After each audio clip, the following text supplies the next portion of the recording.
Hello my dear students, welcome to your master chem channel. कैसे हैं आप लोग। मैं अमला शंकर यादव आज क्लास 10th के लिए chemical reaction and equation lecture number 7 लेके आया हूँ। इसके पिछले लेक्चर में हम इक्वेशन को बैलेंस कराना सिखाए थे और ढेर सारी बातें हुई थी। आज मैं ये चर्चा करूँगा कि अगर एक ऐसा प्रॉब्लम हो, एक ऐसा क्वेश्चन लिख दिया जाए कि आप केवल उसको पढ़ करके इक्वेशन को वर्ड में लिखें पहले, और वर्ड में लिख करके फिर उसका सिंबल और फार्मूला लिखें, फिर सिंबल और फार्मूला लिखने के बाद उसको बैलेंस करें, बैलेंस करने के बाद उसको इनफॉर्मेटिव बनाएं। इनफॉर्मेटिव का मतलब समझ गए होंगे आप। इनफॉर्मेटिव का मतलब वो गैसियस है कि लिक्विड है कि सॉलिड है कि एक्वस है, और टेम्परेचर कितना है, प्रेशर कितना है, एक्जोथर्मिक है कि एंडोथर्मिक, इतनी चीज़ें हैं इसमें आज के वीडियो में। तो आप सोचिए कि ये कितना जो है बच्चों के लिए टफ कार्य है, लेकिन जो बच्चे पढ़ते हैं उनके लिए this is not difficult. The students who are continuously studying, for for them this is not hard. इसलिए आज मैं यहाँ पर ये बताऊँगा कि ऐसे इक्वेशन को आपको सब कुछ लिखना होगा, वर्ड में लिखना होगा, बैलेंस भी करना होगा, सिंबल फार्मूला खुद लिखना होगा।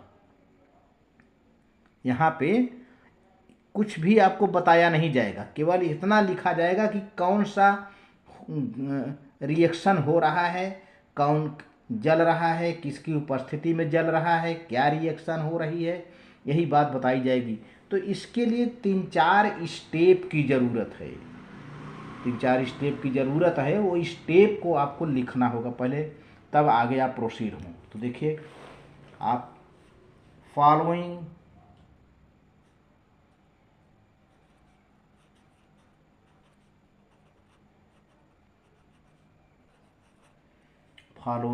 steps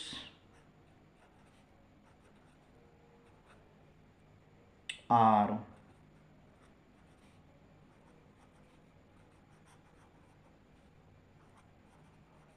required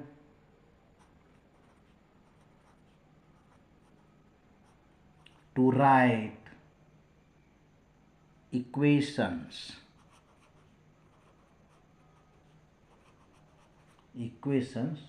for the chemical reactions.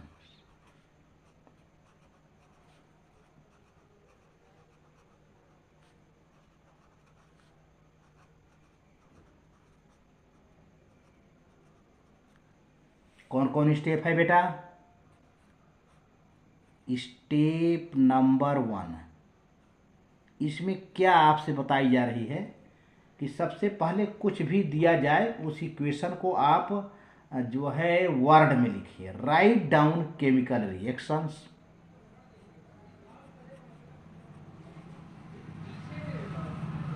Write down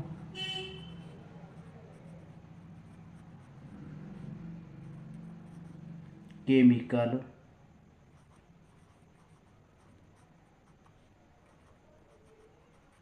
reactions in the form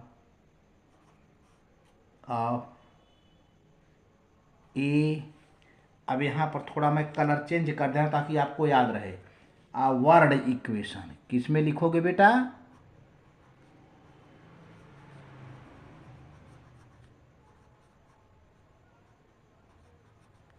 word equation में लिखोगे, अपने से पहले वर्ड में लिखोगे। Word equation keeping the reactant, reactant को मैंने पहले बताया था लेफ्ट साइड रहेगा, तो keeping the reactant on the left side, and product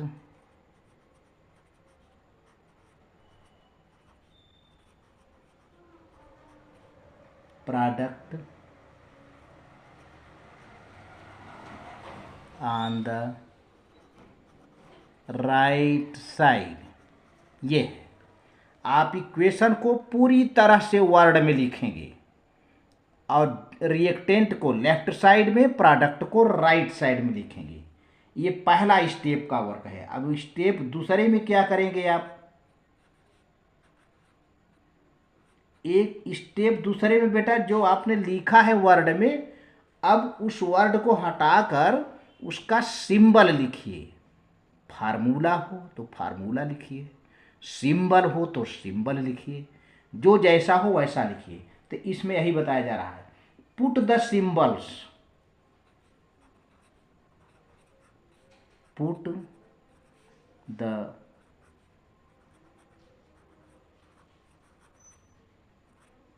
symbols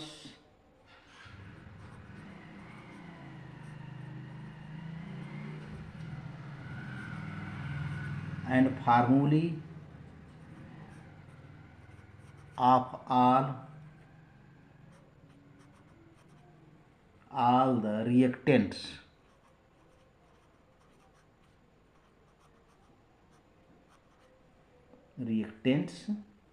and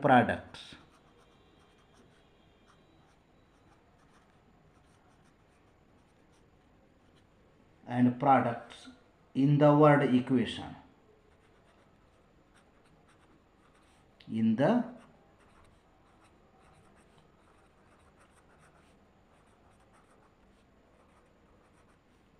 word equation में के जगह पर आपने क्या लिख दिया, सिंबल, फार्मूला, जैसा भी रहा, ये काम कर दिया।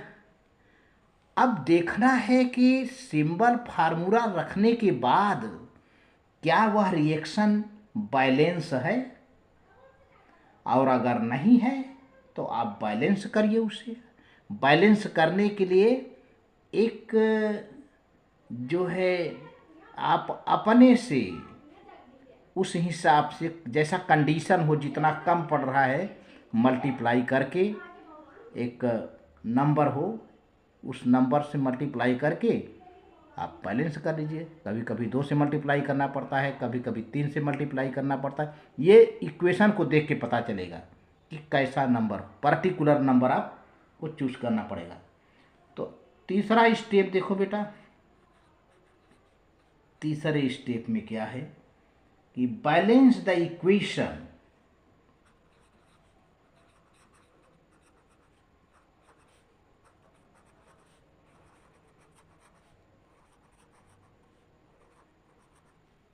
Balance the equation by multiplying the symbols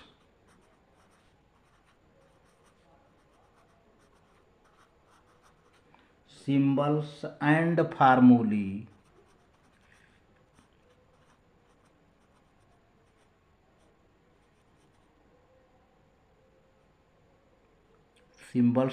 formulae by the smallest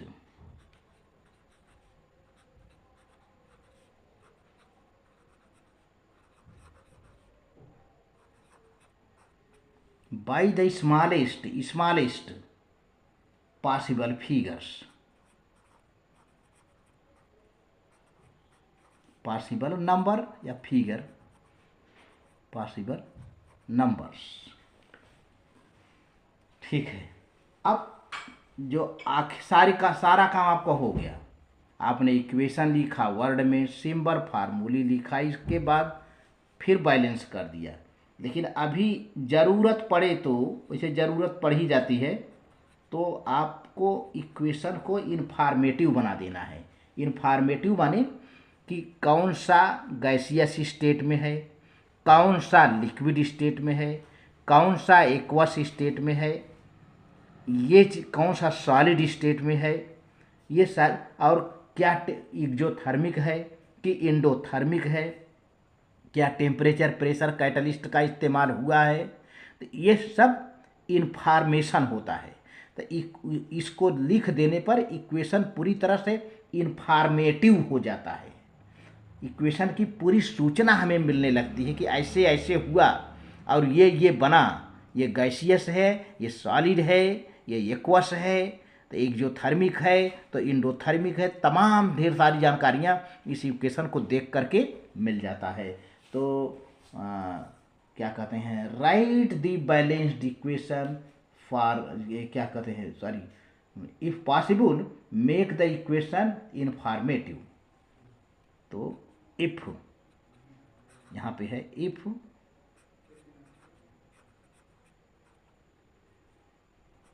possible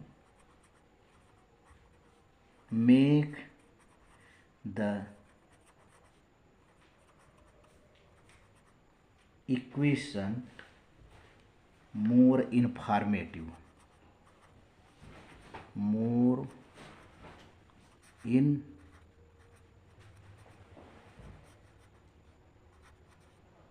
informative. Physical state हुआ, उसका जो है हीट चेंज हुआ, तमाम सारी चीज़ें ये सब इंफॉर्मेटिव के अंतर्गत है। एक यहाँ पर बच्चों में एग्जाम्पल दे रहा हूँ, और एग्जाम्पल को देखिए आप लोग कैसा है, और क्लियर हो जाएगा। आपको देख के लगेगा कि हाँ तो कुछ दिया ही नहीं है, लेकिन बहुत कुछ दिया है। देखिए एग्जाम्पल,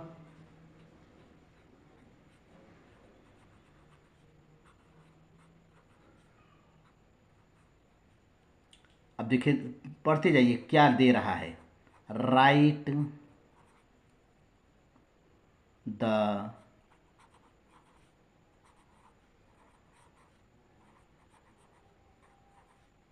बैलेंस्ड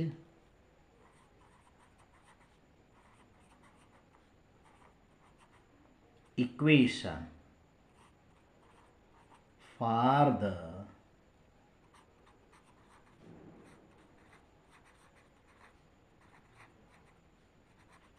following रिएक्शन। क्या फॉलोइंग रिएक्शन है? कहा जा रहा है कि methane burns, methane burns in oxygen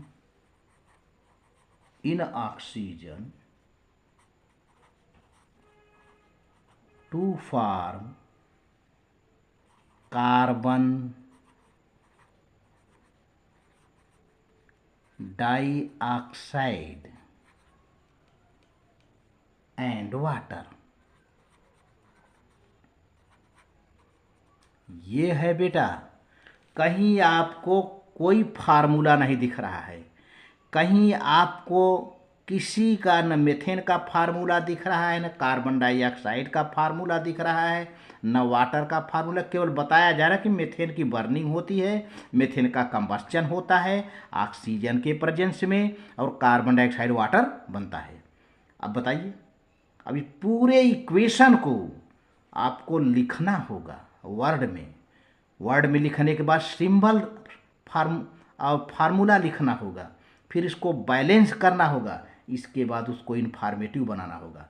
इतना है। तो बच्चे इसको है बहुत आसान, बच्चे इसको बोर्ड में छोड़ के चले जाते हैं। तो पहले समझिए कैसे करना है ये।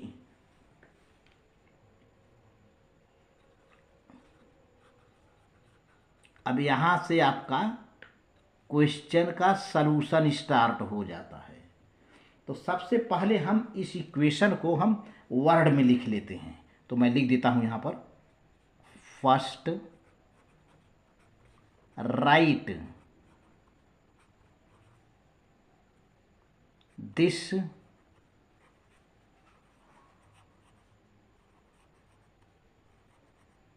इक्वेशन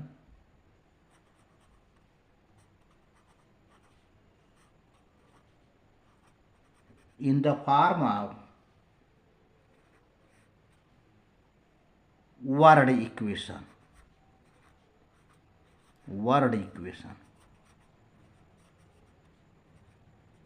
और इसी के सहारे सहारे आप सब कुछ कर ले जाएंगे।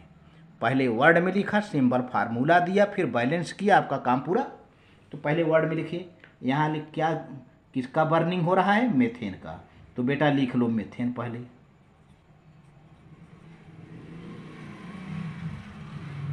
अब किसके प्रेजेंस में हो रहा है, ऑक्सीजन के। तो ऑक्सीजन भी लिख लो, प्लस ऑक्सीजन। और बन क्या रहा है बेटा, कार्बन डाइऑक्साइड। तो कार्बन डाइऑक्साइड वर्ड में लिखो, कार्बन डाइऑक्साइड लिख लो। और क्या बन रहा है, वाटर बन रहा है, वाटर लिख लो भाई, है ना, इतना काम बन गया। फिर write symbols and formulae, write symbols and formulae. तो मीथेन का फार्मूला क्या है बेटा, CH4 है। ऑक्सीजन का फार्मूला क्या है, O2 है। यहाँ सिंबल की ज़रूरत नहीं है, कोई एटम है नहीं, सब मालिक्यूल हैं। और बनता है कार्बन डाइऑक्साइड, इसका फार्मूला क्या है, CO2 है। वाटर का बनता है H2O है। ये बन गया, यहाँ तक पहुँच गया। अब देखा जाए तो ये जो है बैलेंस है नहीं, इसको नाम लिख लीजिए, मीथेन, ऑक्सीजन,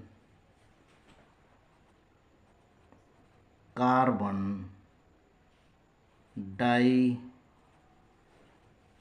ऑक्साइड, वाटर।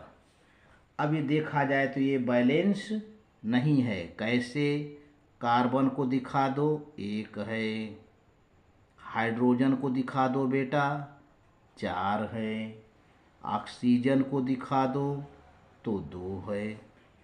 अब ये चलो इधर प्रोडक्ट की ओर, कार्बन कितना है, 1 है। हाइड्रोजन कितना है, केवल 2 है। और ऑक्सीजन कितना है, 3 है। इस तरह से जो है ये पूरी तरह से इक्वेशन बैलेंस नहीं है। तो अब इसको बैलेंस करना होगा, पहले आपको बैलेंस करना होगा। तो अब इसको हम बैलेंस करेंगे। तो यहाँ पर लिख लेना है कि फर्स्ट बैलेंसिंग हाइड्रोजन, हाइड्रोजन देखो बराबर नहीं है, पहले हम हाइड्रोजन बैलेंस कर लेते हैं। First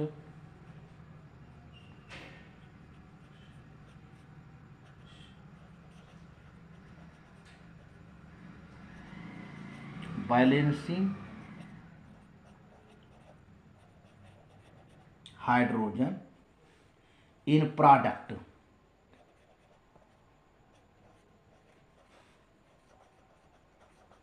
in product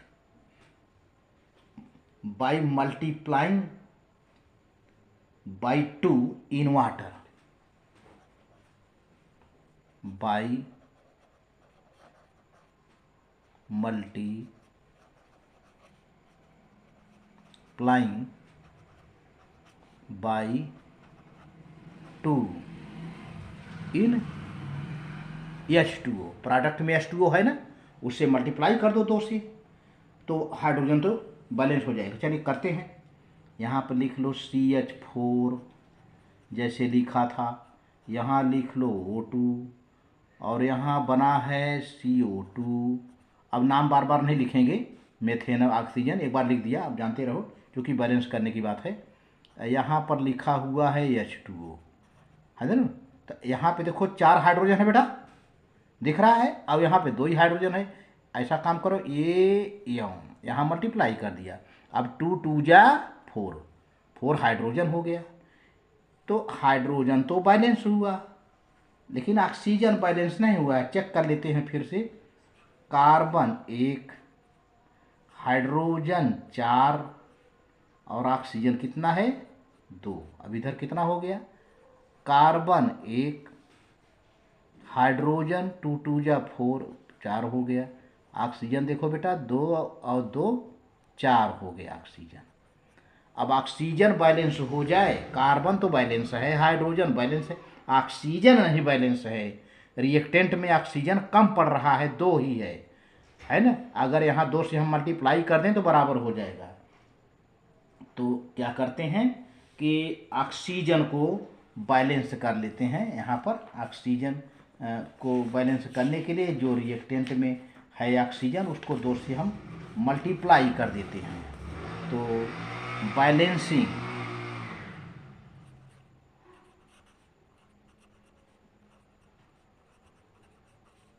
oxygen in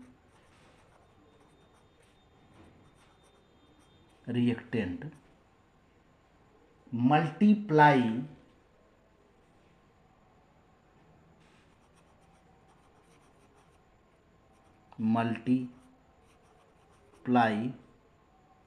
oxygen by 2।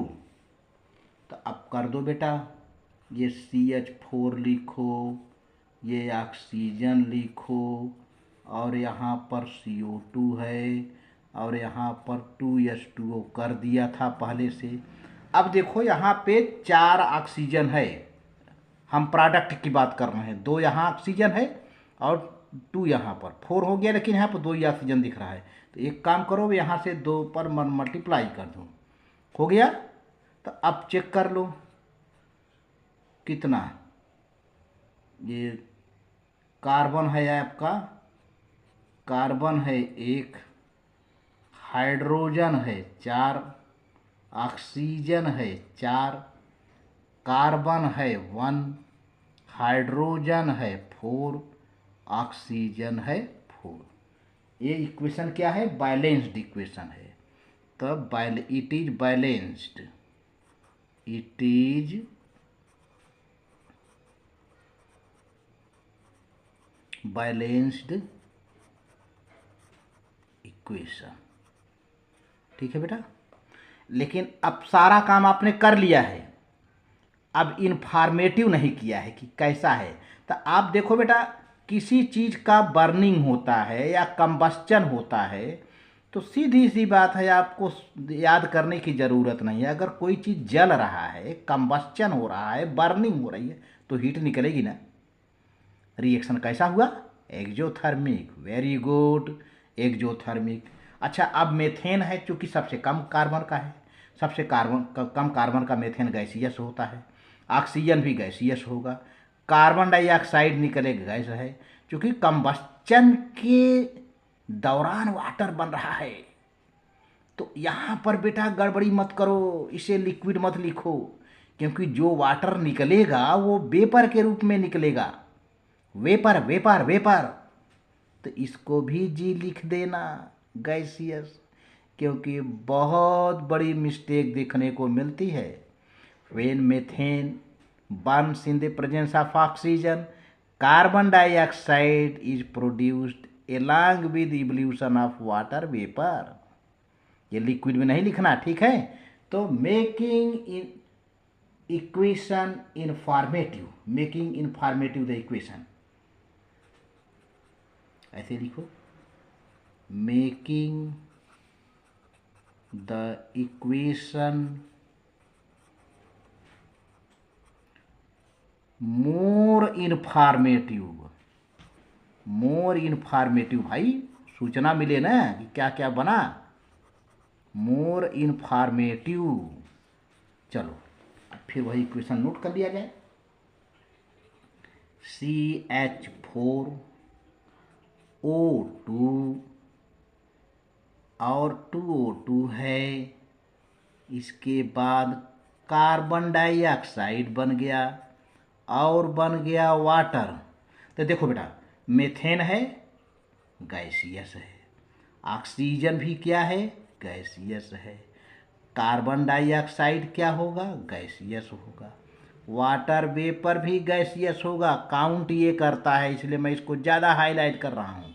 और चूंकि ही इन रिएक्शन एक्जोथर्मिक है, तो एक्जोथर्मिक है तो हमने हीट किधर लिखने के लिए कहा था पिछली वीडियो में, राइट साइड, जब भी एक्जोथर्मिक हो प्लस हीट। ये कंप्लीट इंफॉर्मेटिव रिएक्शन है एंड दिस इज वीडियो। अगर आपको अच्छा लगे तो आप इसको सब्सक्राइब कर देना, ज़रूर से ज़रूर सब्सक्राइब कर देना। और साथ ही साथ अगर आप कुछ समझते हैं तो कमेंट भी लिख देना। इक्वेशन के साथ कुछ आपको क्विजेज जाएंगे, ऑब्जेक्टिव क्विज जाएंगे, उसको भी देखिएगा। Very good, thank you.